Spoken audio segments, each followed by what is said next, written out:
part of the goal with this book is to elevate, the women and the people of color who've always been part of filmmaking way back to the very early days, and to show some people such as yourself who have these, amazing contemporary careers, but we don't maybe always hear about them as much in a classroom setting. Mhm.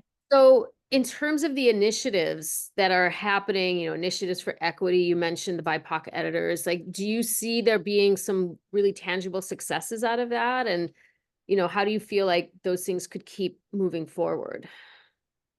Oh, so I feel that documentary has always been a place where you can create more access for yourself. It's happened with women, for example. Like women have, they really kind of, took ownership of a space for producing that, wasn't possible for fiction for women for a long time. It's not possible that now, right? Or even directing. It's the same, like the number of female directors compared to female directors in the fiction world, we have, come in strong in that space. Um, but I think that there's a huge gap between the conversations that we're having and the reality of who actually gets money to make films. And not because we've been having the conversation, especially coming off from Black Lives Matter, where like, we were all getting like an email from the Gap, you know saying like, we care more about diversity. And now what's happening with like, with all the diversity hires that people did, like the the people that were hired to, you know push diversity and equity in those companies, like they're being put aside now. um so there's a huge gap between, yes, we'll be having the conversation. Yes, there are grants that, are having the question of like, who's telling whose story. um but the reality in the marketplace, I don't think has changed that much. And that's, I think that there is a misunderstanding of how much progress we've made. I think that there's just like very, there's a couple of like, really well-known Black filmmakers, but they're getting all the, and really good for them, but they're getting all the, contracts from like the big streamers to do that kind of work and other type of work. And damn, like, great. But I can count like 5 Latinas that are, directors, and it's not like they're getting the big contracts, or yeah. I mean, look, I respect all directors a lot. I respect their work. I am a huge admirer of, all types of directors.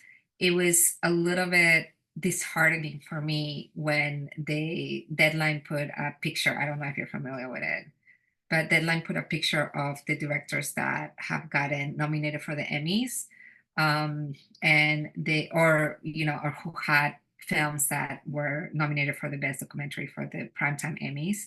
And the picture was of all, like pretty famous white men of a certain age.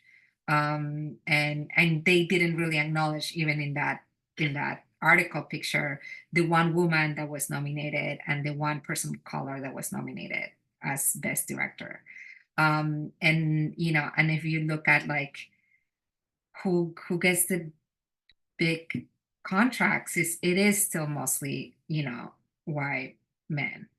So I'm hoping I'm hoping that because we're having the conversation, that will change. And I think that there are more opportunities. But it's the same thing as the fiction thing, right? It's just like, oh, it's the year of the woman. And then how many women do we really have? And like, who gets nominated the next year, right?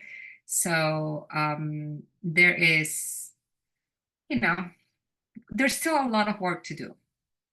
And Yeah. and it's hard for us because I get really nervous about talking about it all the time. Like I don't want to have to like, you know, um I mean, I'm probably of, of like Latino editors, I'm probably one of the most experienced Latinas. Like I was never able to find a mentor a woman of color mentor that, was a veteran editor. You know, for ACE, which is an organization that I love, American Cinema Editors, you know, the first Black woman member that they, brought in came in 1997. Like that's how, it's like incredibly late. So, but it is a flag that I need to carry as well. So I'm both like just trying to make films. I'm trying to be a good mentor to, other women of color coming up. And at the same time, I also need to talk about it. And so it's just like a lot to juggle, right? We do also, people like me end up having the burden to have to like represent and ask for equity from the industry and ask people like, please engage us. There's a lot of talent, and please engage us in like big ways, not only in like the little independent work. For sure. And it's sort of changing at the film school level, but it's still, that's why I'm hoping that at least this Yeah, I start to give people a way to talk about I it. see a lot in a lot of companies, I see a lot more diversity with the younger people, which is really exciting to see.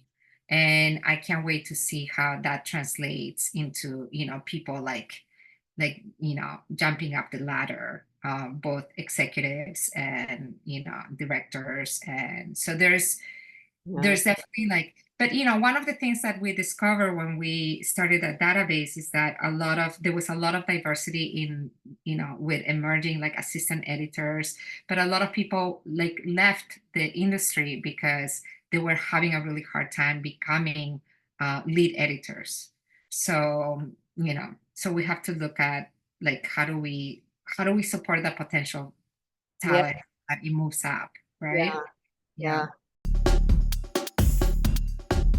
Yeah.